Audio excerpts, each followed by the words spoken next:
My new in-laws tried to manipulate me into signing over assets they didn't know I had, so I let them dig their own graves while I quietly protected everything my late father built. Hi Reddit, I'm Maya. 3 months after my wedding, my father-in-law handed me divorce papers with a smug smile and said, "Sign these, sweetheart, you'll get a nice settlement, but the family business stays where it belongs." What he didn't know was that I already owned the family business he was talking about. They had no idea what silence was about to cost them. Before we dive in, drop a comment and let me know what time you're reading this and where you're from. I read every single one. The morning after, the silk sheets still smelled like gardenias and champagne. Marcus's arm was draped across my waist, his breathing steady and peaceful against my shoulder. He was still asleep, blissfully unaware that I was wide awake in the pre-dawn darkness of his family's estate in Portland, Oregon. I hadn't told him. Lying there, one hand tucked under the pillow, I thought about the encrypted USB drive hidden in my jewelry box. The tech company my father had built from nothing, starting in our garage in Silicon Valley. It was mine now, legally, quietly, completely.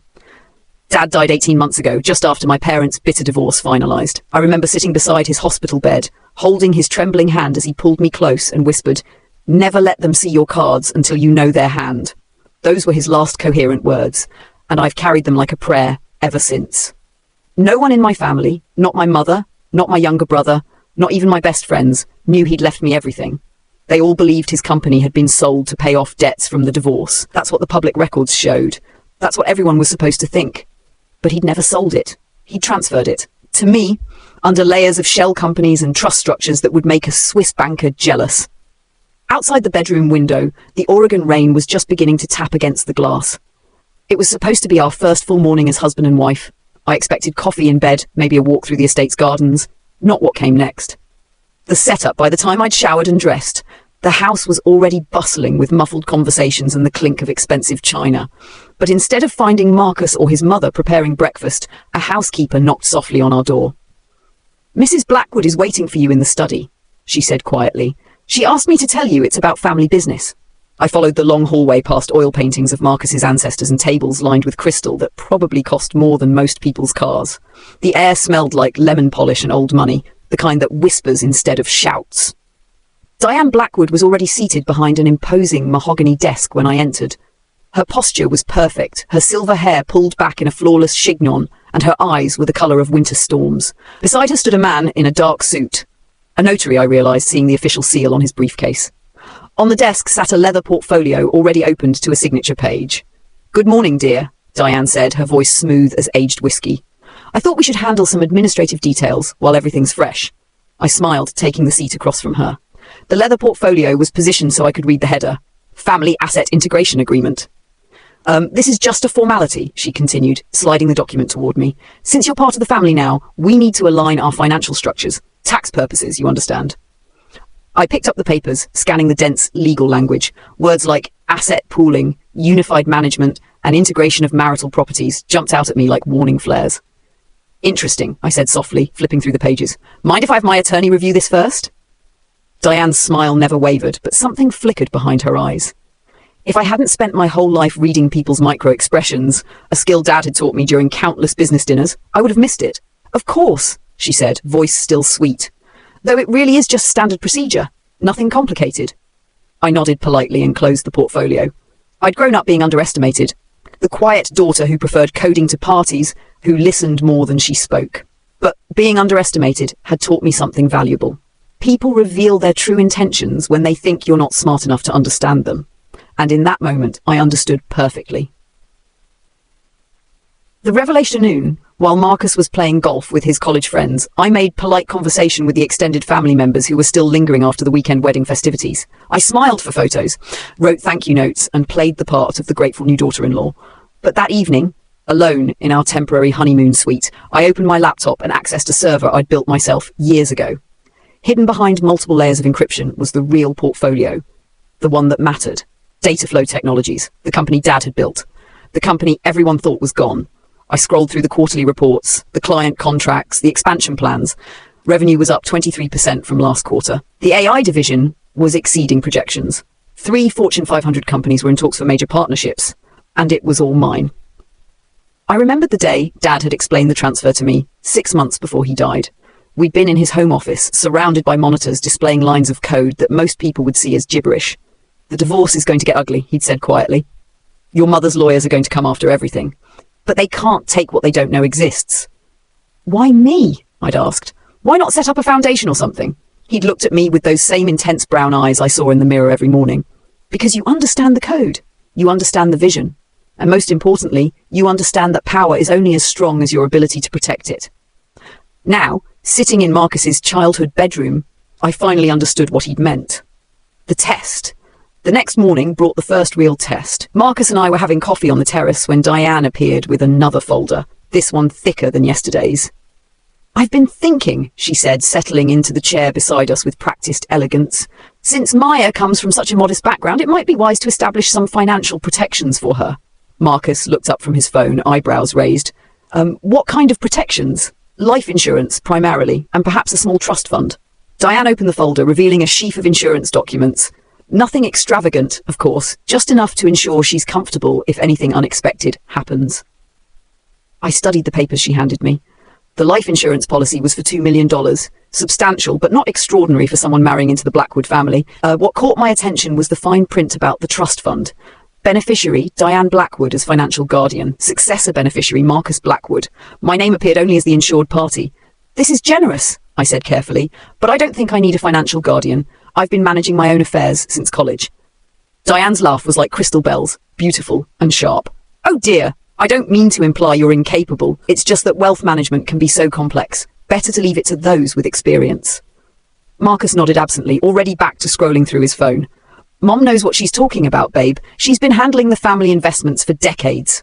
I looked at the signature line, then at Diane's expectant face. I'd like to discuss this with my financial advisor first. The temperature in the room seemed to drop several degrees. You have a financial advisor? Diane asked, and for the first time her composure cracked slightly. Doesn't everyone?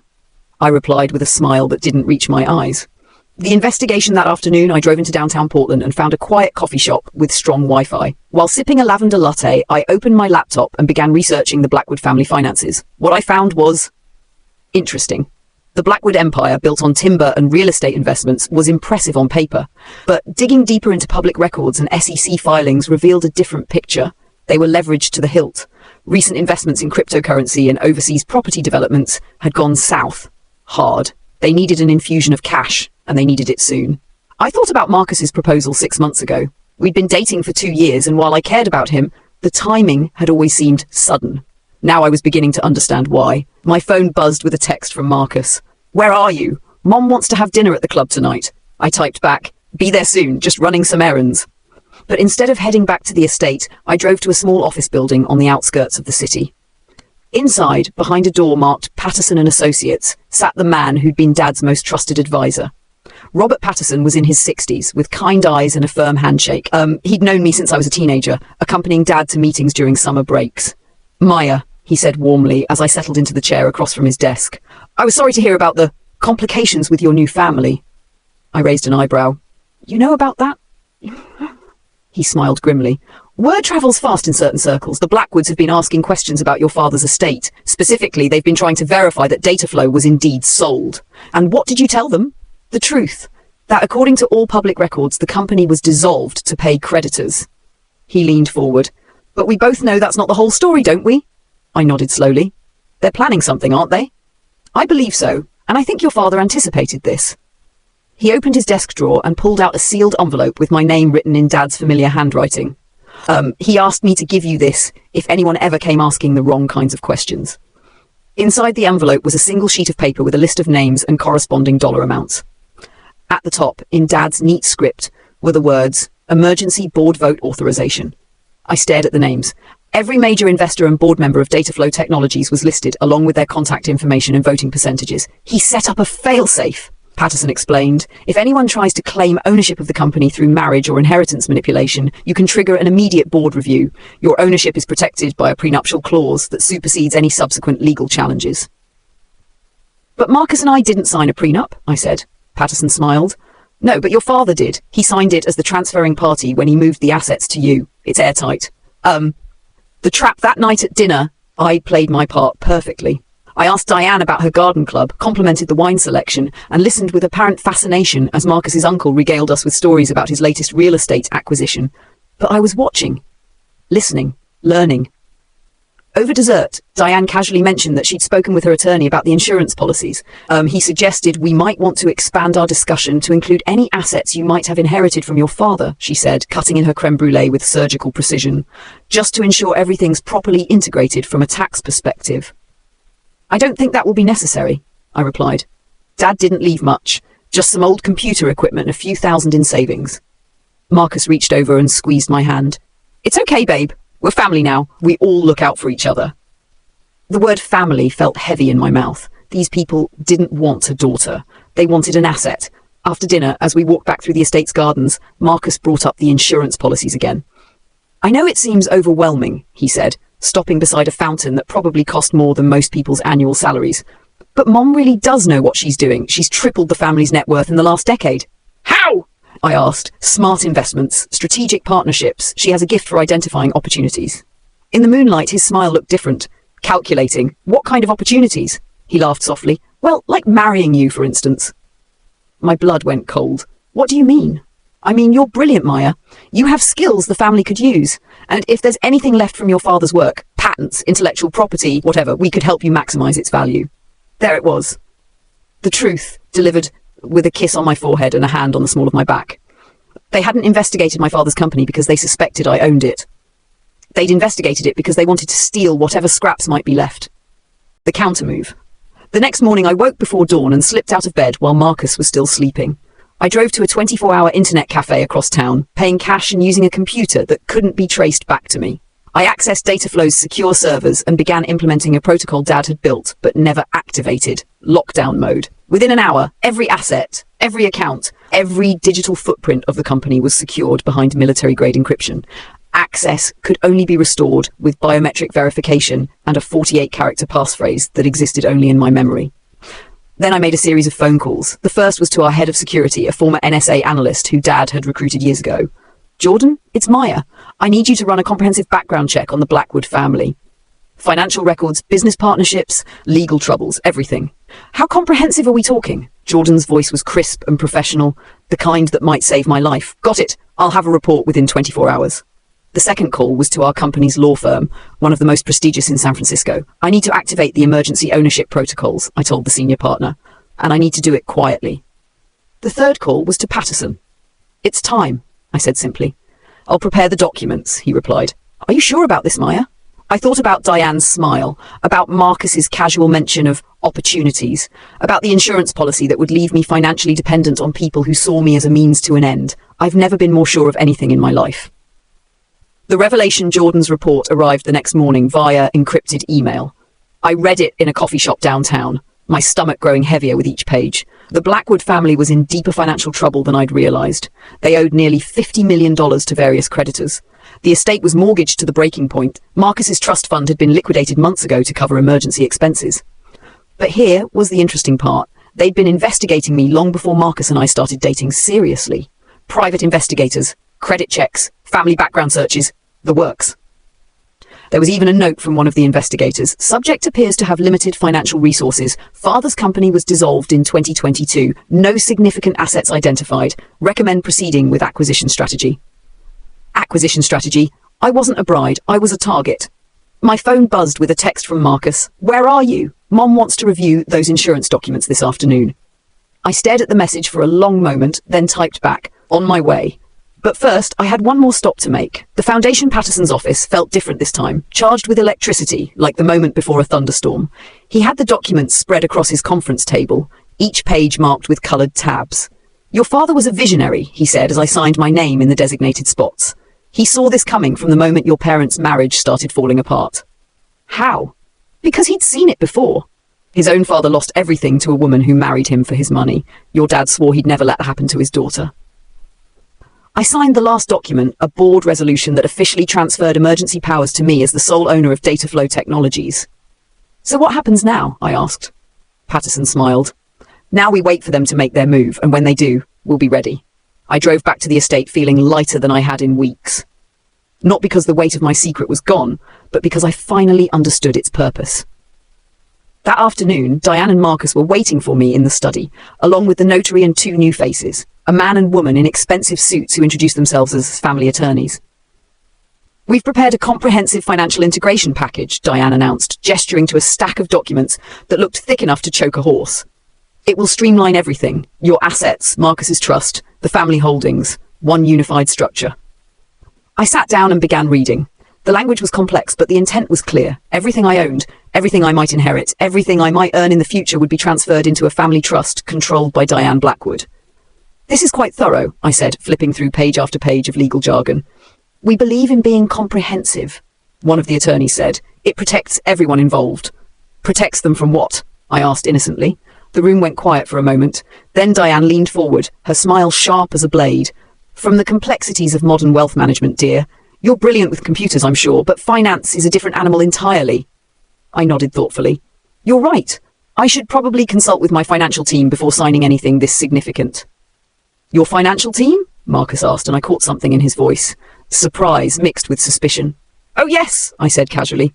Dataflow Technologies maintains a full advisory board. I'm sure they'll want to review any major financial decisions. The temperature in the room dropped 20 degrees. I thought your father's company was dissolved, Diane said carefully. I looked at her with what I hoped was convincing confusion. Dissolved? Oh no! There must be some misunderstanding. Dad restructured the company before he died, but it's very much operational. The lawyers exchanged glances. Marcus's face had gone pale. How operational? Diane asked. I pulled out my phone and opened the company app, the one that showed our real-time stock price and market cap. See for yourself. I turned the screen toward them. Dataflow Technologies, $847 million market capitalization. The silence that followed was deafening. The unraveling, what happened next, was like watching a carefully constructed house of cards collapse in slow motion. Diane's mask finally slipped completely. That's impossible, she hissed. Our investigators confirmed that the company was worthless. Your investigators? I asked, raising an eyebrow. Why would you need investigators? Marcus stood up abruptly, his chair scraping against the hardwood floor. Maya, we need to talk, privately. Actually, I said, still seated calmly, I think we're past the point of private conversations. I opened my purse and pulled out a slim folder. Jordan gave me some interesting reading material this morning. I spread the private investigation reports across the table like playing cards. Photos of me leaving my apartment, copies of my credit reports, detailed analyses of my family's financial history. This is thorough work, I said conversationally. Though I have to say, your investigators missed some pretty important details. Diane's face had gone ashen. Maya, I can explain? Can you? Because from where I'm sitting, it looks like you've been planning this for quite some time. I pulled out my phone again and scrolled to Jordan's summary report. Let's see. Investigation initiated 14 months ago, 3 months before Marcus proposed. Fascinating timing. Marcus slumped back into his chair. Maya, it's not what you think, isn't it? I interrupted. Because I think you identified me as a target, researched my background, orchestrated a romance, and then tried to manipulate me into signing over assets you thought I didn't know I had. The lawyers were frantically shuffling papers, clearly trying to figure out how to salvage the situation. The prenuptial agreements you've prepared, I continued, pulling more documents from my folder, are legally invalid. You see, when my father transferred ownership of Dataflow to me, he included something called an anti-manipulation clause. Any attempt to coerce or deceive me into transferring those assets automatically triggers as a complete asset freeze. I looked directly at Diane. Congratulations, you've just triggered it. The next hour was a blur of frantic phone calls, heated whispers, and increasingly desperate attempts at damage control. The family attorneys huddled in one corner. The notary had long since excused himself, and Marcus sat staring at his hands like they held the answers to questions he was afraid to ask. Diane, to her credit, made one last attempt at maintaining control. Even if what you're saying is true, she said, her voice strained but still carrying an edge of authority, you're married to Marcus now. Community property laws don't apply, I finished. Oregon doesn't recognize community property rights over assets held in irrevocable trusts, especially trusts established before the marriage. Patterson had prepared me well. Besides, I added, pulling out one final document, there's this. The divorce petition was already filled out, lacking only my signature and a filing date. Divorce? Marcus looked up for the first time in an hour, his face a mixture of shock and something that might have been genuine hurt. You married me for my money, I said simply. The fact that you didn't know how much money there was doesn't change the fundamental dishonesty of the relationship. That's not true, he protested. I mean, yes, we looked into your background, but that's normal due diligence when you're acquiring a target, I finished. Marcus, I've read the reports. I know about the financial projections, the acquisition timeline, the planned asset transfers. I know about the backup plan if I proved uncooperative. His silence was confirmation enough. I stood up, smoothing my skirt and collecting my papers. I'll be filing these documents tomorrow morning. You have until then to decide whether you want this to be a quiet dissolution or a very public exposé of your family's business practices. Diane found her voice one last time. You can't prove any of this was intentional. It's all circumstantial. Is it? I pulled out my phone and hit play on a voice recording. Marcus's voice filled the room. Like marrying you, for instance. You're brilliant, Maya. You have skills the family could use. And if there's anything left from your father's work, patents, intellectual property, whatever, we could help you maximize its value. I stopped the recording. Oregon is a one-party consent state. Everything you've said to me in the last 3 days has been recorded. I walked toward the door, then paused and looked back. Oh, and Diane? You might want to call your creditors. Once word gets out that your acquisition strategy has failed, they're going to want to renegotiate your payment terms. The aftermath, I filed the divorce papers the next morning at 9 a.m. sharp. By noon, news of the Blackwood family's financial troubles had leaked to the business press. By evening, 3 major creditors had called in their loans. Marcus tried calling me dozens of times. I let every call go to voicemail. The messages started angry, then became pleading, then shifted to desperate attempts at negotiation. In the final message, recorded at 2 a.m., 3 days after I left the estate, his voice was barely recognizable. Maya, please. I know I screwed up. I know we all screwed up, but this is going to destroy my family. My mom, she's talking about selling the estate. Everything my grandfather built is going to be gone. He paused, and I could hear him breathing heavily. I know you have every right to hate me. I know I don't deserve forgiveness. But please, if there's any part of you that ever cared about me, don't do this. We can work something out. We can... The message cut off there. I deleted it without listening to it again. The rebuild, 6 months later, I was sitting in the penthouse office of Dataflow's new headquarters in downtown Portland. The view stretched across the Willamette River to the snow-capped peaks of Mount Hood in the distance. Jordan knocked on my office door, holding a tablet with the morning's news feeds. Thought you'd want to see this, she said, setting the tablet on my desk. The headline read, Blackwood Estate sells for $12 million, family relocates to smaller property. Below was a photo of Diane Blackwood standing in front of a modest 2-story house in Beaverton, a far cry from the sprawling estate where she tried to steal my life. Any regrets? Jordan asked. I considered the question seriously. Marcus had been charming, and there had been moments when I genuinely enjoyed his company. But charm built on deception isn't love. It's manipulation. No, I said finally. No regrets. Good, because I have some news that might interest you. She pulled up another article on the tablet. This one was from TechCrunch. Dataflow Technologies announces $200 million expansion, plans to create 2,000 new jobs in Oregon.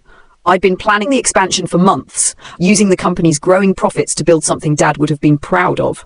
The new campus would include not just offices and labs, but also a training center for underprivileged kids who wanted to learn coding, a free clinic for employees and their families, and a startup incubator for entrepreneurs who couldn't get traditional funding. Your father would be proud, Jordan said quietly. I looked out at the city spread below us, thinking about the lesson Dad had taught me in his last coherent moments.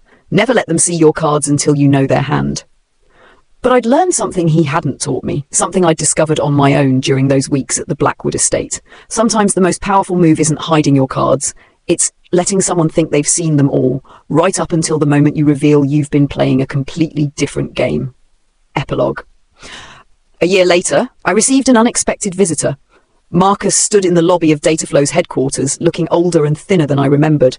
He'd aged in that particular way that comes from stress and sleepless nights. I know I don't have the right to ask for your time, he said when security called to ask if I wanted to see him. But I'd like to explain. I almost said no. I'd built a good life in the year since our divorce was finalized.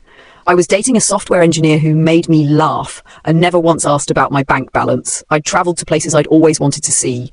I'd built the kind of company culture Dad had dreamed of but never lived to create. But curiosity won out. We met in a small conference room on the 3rd floor. Marcus sat across from me, his hands folded on the table, and for several minutes neither of us spoke. I want you to know, he said finally, that it wasn't all fake.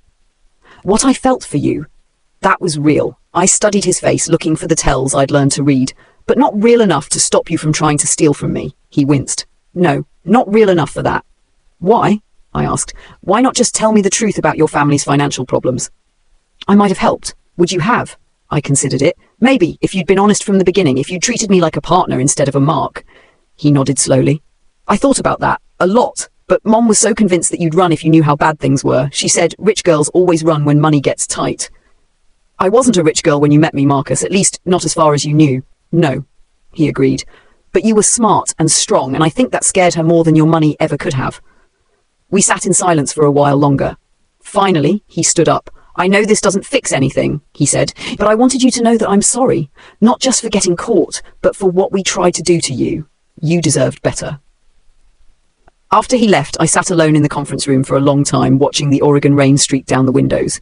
He was right. His apology didn't fix anything, but it did something almost as valuable. It confirmed that I'd made the right choice. Final thoughts. 2 years have passed since that morning when Diane Blackwood sat across from me with her uncapped pen and her predatory smile. Dataflow Technologies is now valued at over $1 billion. We've opened offices in 6 countries and employed thousands of people who might never have gotten opportunities otherwise. More importantly, I've learned to trust my instincts about people. The quiet observation skills Dad taught me have served me well in business, but they've served me even better in life. I still think about that moment in the estate study when I first understood what they were trying to do. Not the betrayal, that came later, but the clarity. The sudden, crystal-clear realization that I had more power than they knew, and that power came with choices. I could have used that power to destroy them completely. I could have leaked their financial troubles earlier, could have ensured that their fall was swift and brutal and public. Instead, I chose to protect myself first, then step back and let consequences unfold naturally. Dad always said that the best revenge is living well. But I've learned something else. The best protection is living authentically.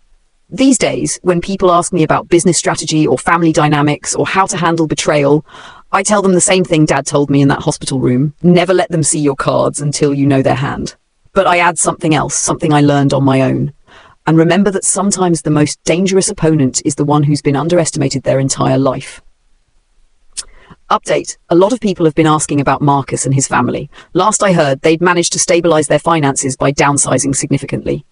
Diane now works as a real estate agent in suburban Portland. Marcus moved to Seattle and started over in tech sales. I genuinely hope they've learned from the experience.